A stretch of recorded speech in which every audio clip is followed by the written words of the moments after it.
اعوذ باللہ من الشیطان الرجیم، بسم اللہ الرحمن الرحیم۔ یوم شک کا روزہ۔ یوم شک جیسا الفاظ سے واضح ہے، اس دن کو کہتے ہیں کہ جس دن کے بارے میں انسان شک کرے کہ یہ پچھلے والے مہینے کا دن ہے یا اگلے والے مہینے کا دن ہے۔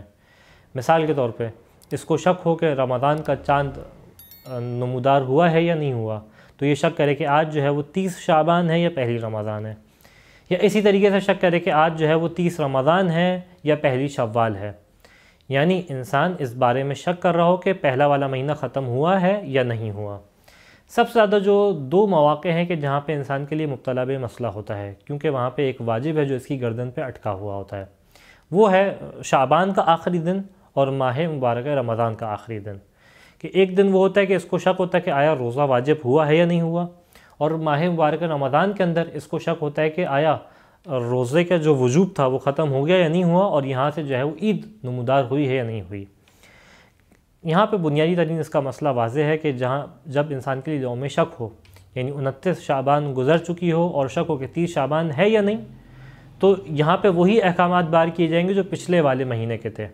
تو مثال کے طور پر اب اس کو شک ہو رہا ہے کہ آج 30 شعبان ہے یا پہلی رمضان ہے، تو یہ کون سا احکام بار کرے گا؟ ماہ مبارک شعبان کے۔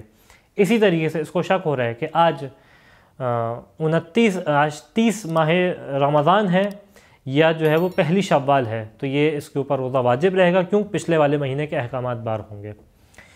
خوب، یہاں پہ کچھ اور مسائل بھی ہیں۔ جہاں عید کا ہے تو وہاں پہ تو مسئلہ ڈیفرنٹ ہوتا ہے، وہاں پہ تو اس انداز سے کہ انسان کے اوپر وجوب اور حرام کا مسئلہ ہوتا ہے کہ عید کا دن کا روزہ رکھنا حرام ہے لیکن ماہ مبارک رمضان کا روزہ واجب ہے۔ لیکن مسئلہ آسان ہوتا ہے جب ماہ مبارک شعبان کا مرحلہ ہو۔ کیوں؟ کہ جب 30 ماہ مبارک شعبان کے بارے میں شک ہے کہ آج 30 شعبان ہے یا پہلی رمضان ہے، تو یہاں پہ انسان کے پاس 3 آپشن ہیں، 3 اختیارات ہیں کرنے کے۔ پہلا یہ ہے کہ یہ ماہ مبارک رمضان کے روزے کی نیت کر کے روزہ رکھ لے، تو یہ فقہا اس کی اجازت نہیں دیتے، اور اس صورت میں اگر اس نے یہ کام کیا تو اس کا روزہ باطل ہو جائے گا، اگرچہ اس دن ماہ مبارک رمضان تھی۔ دوسرا اس کے پاس اختیار یہ ہے کہ یہ مستحب روزے کی نیت کر لے۔ جب یہ مستحب روزے کی نیت کرے گا تو اس دن اگر ماہ مبارک رمضان تھا تو اس خداوند متعال اس کے ماہ مبارک رمضان میں شمار کرے گا اور اس کا روزہ کاؤنٹ ہو جائے گا۔ تیسرا یہ کہ یہ معلق نیت کرے، یعنی شرط کے ساتھ نیت کرے۔ کیا؟ کہ اگر اس دن ماہ مبارک رمضان ہے تو رمضان کا روزہ، اور رمضان نہیں ہے تو یہ مستحب روزہ۔ تو نتیجہ یہ ہوگا کہ اگر اس دن بعد میں اس کو پتہ چلا کہ ماہ مبارک رمضان تھا اور 30 شعبان نہیں تھی، تو یہ جو ہے اس کا رمضان کا روزہ کاؤنٹ ہوگا، اور اس کو جو ہے وہ پھر سے روزہ رکھنے کی تکرار کرنے کی ضرورت نہیں ہے۔